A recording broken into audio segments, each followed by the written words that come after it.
পৃথিবীটা কেমন বাবা জানে, তাই সমস্ত ছেলেমেয়েকে বাবা সতর্ক করে এবং রক্ষা করে।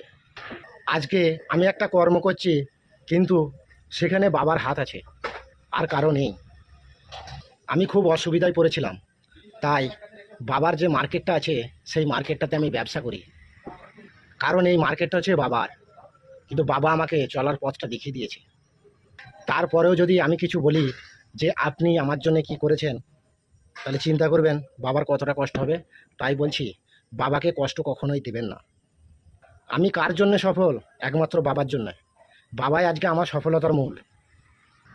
আমার সফলের পেছনে লুকিয়ে আছে বাবার কষ্ট, ঘামঝরা পরিশ্রম। আমার স্বপ্নের মূল হচ্ছে বাবা।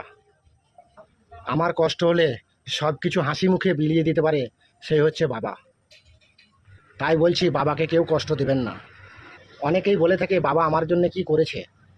একবার চিন্তা করে দেখুন তো, ভূমিষ্ঠ হবার পর যদি গলা টিপে মেরে দিত, তখন কোথায় যেতেন? তাই বলি, বাবাকে কেউ কষ্ট দিবেন না।